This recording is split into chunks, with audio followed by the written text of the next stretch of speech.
So, good morning! Medyo tahimik na dito sa farm ngayon guys. Kasi nga diba tapos na yung fiesta. So, kaninang umaga is nagsahod-sahod si Brenda sa mga tao dito. Sa mga lahat ng mga tumulong kahapon, lahat ng mga nagtulong-tulong na mga SC, nagsahod siya.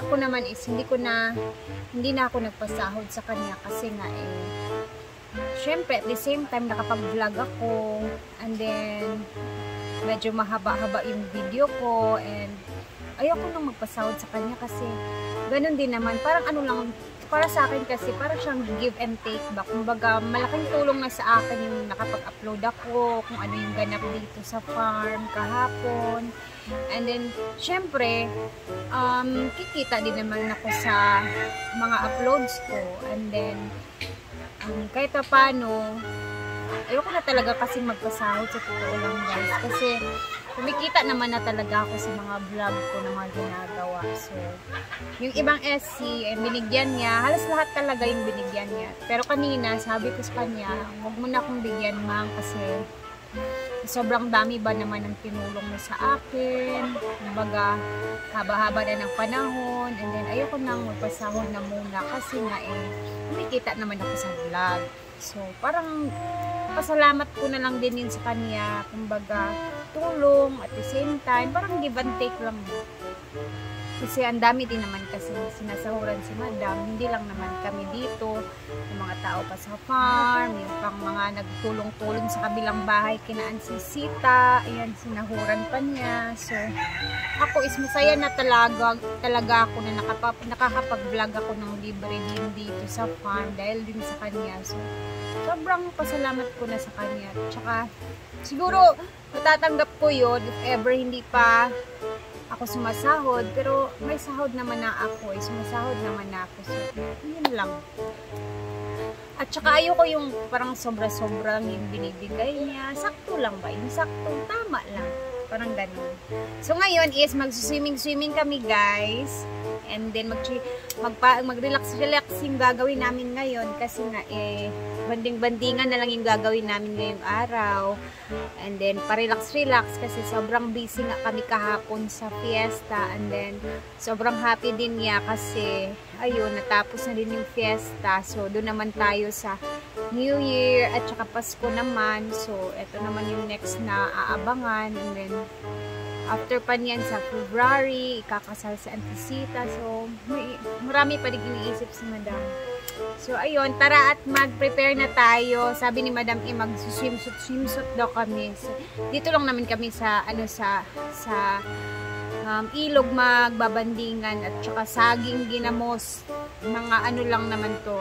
Wala masyadong karni, isda. Yun. Kaya suot kami ng swimsuit. Kaya let's go!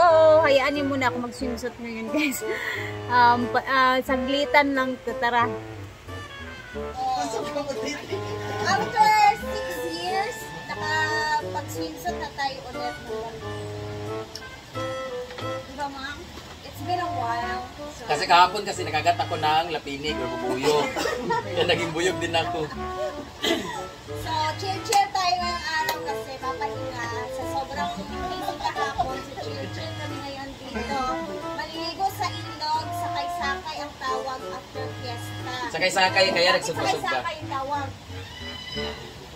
Kasi after fiesta kasi pinaparada yung birhen sa may dagat, sinasakay siya sa yung patron, sinasakay siya sa barangka, tapos pinaparada siya ganyan parang Thanksgiving na tapos na ganyan, so pinapasakay siya sa bangka, kaya sakay-sakay. Kung tama ba yun? So magrampuran tayo sa iyo. Yes. Go Brett, once ready go. Yan ako masatian.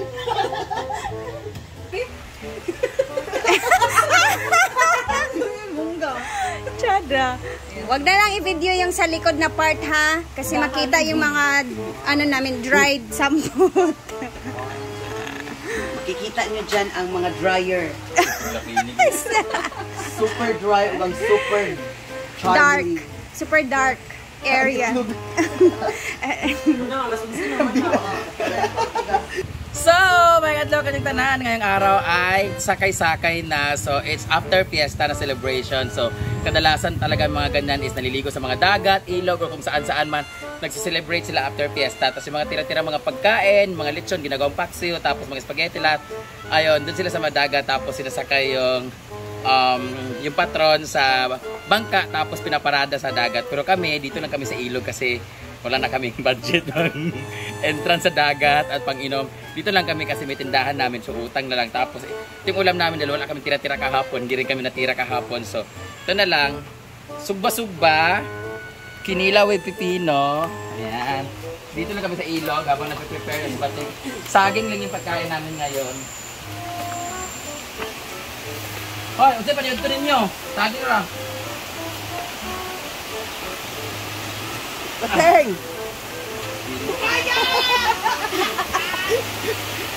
Ayaw pangantsaw, Britney. Pangantsaw. Ala, ang lami.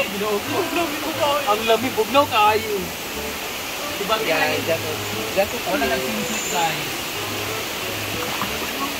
So ayan, papakita ko sa inyo yung outfit namin. Ito ay, dahil nakagat ako ng bubuyog kahapon sa kamay, ngayon naging lapinig na ako.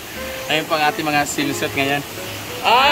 Diba? Siya kasi sumasali siya sa bikini open dati. Ngayon bikini close na lang siya.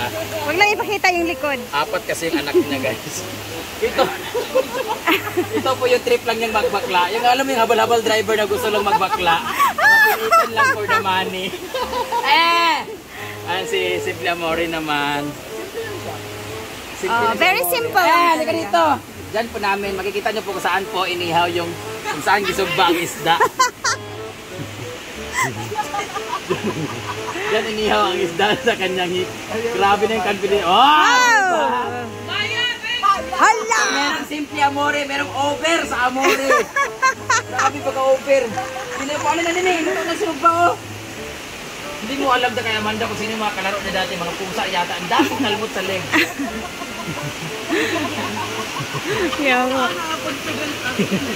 At least confident siya, di ba? Hala! Hala! Hindi naman na confident oy, grabe naman nakabaga.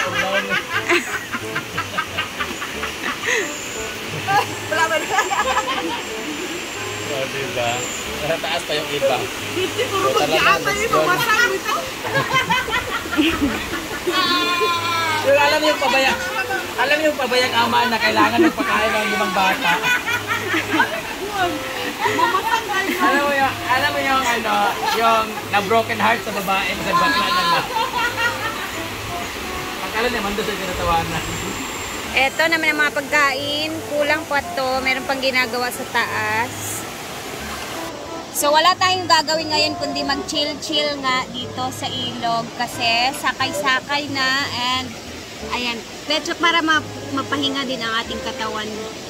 Sobrang kabisihan kahapon ba. So hayaan niyo muna ako guys, nag-swimsuit, nag-tupis-tupis ay one piece muna ako para nakikiblend lang ako sa mga kaibigan ko kasi gusto nilang mag-ano daw kami, mag-ganito ba. Si Bating lang ata yung, uy, nag-swimsuit ka, uy! Sama nga. Area, uy! Hindi man mag-sabay. Char. Hala. Char, nakagwapa ka karon Brit. Thank you. Kailangan naka-blush on talaga para... Kawa. Si Maribik.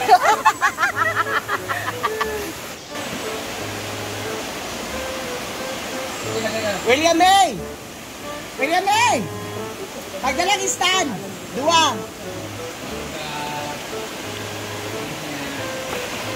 Puro ba sa akin mga kaimay? Oh, di ba fruits tsaka fish tayo ngayon. Impacto.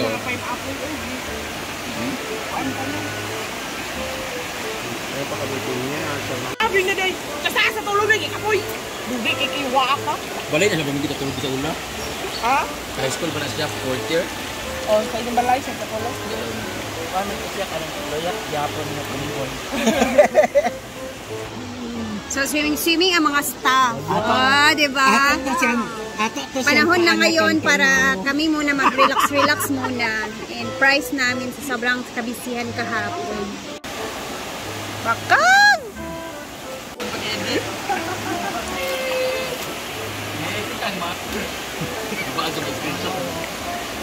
Wow! Kandidat number 1, no? Luyat na tumboy. Ay, alam ko. Yan, linggo na. Tambay na. Asan ang regular? Pamakan ka na mo kang mamo. Hi! Happy Sakay-Sakay! After Fiesta Celebration, meron kami tinatawag na Sakay-Sakay. So nagsugba-sugba kami. Andito kami sa... Saging, wala ka na anad sa imong diet. Maong sa taging paging protein dahil. Kaon sa alog ba? This is pamawi kasi kahapon puro karne. So, ngayon, Sa 3K daw, bayad doon sa mga trabante. isda. Diba sako? Sako na ba? It's time to eat.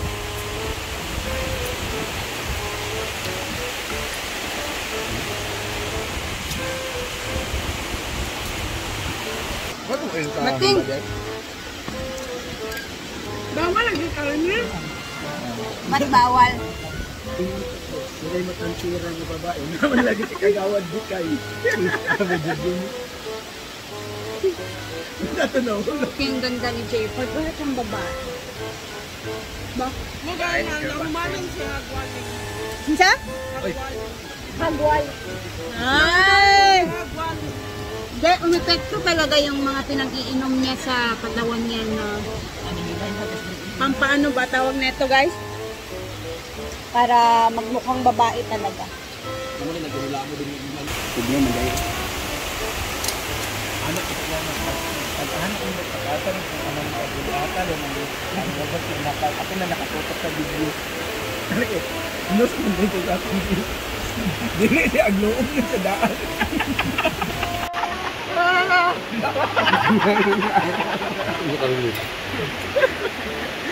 Bata mo.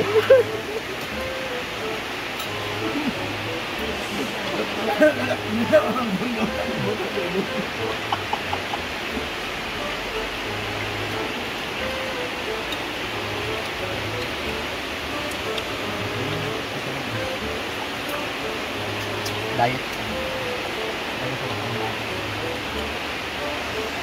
Diet ka? Bongga. Wala. Dilimit mo to sa imong diet. Kaya na kaya ang kuhan ko, kanina bago lang ko ang kuhan.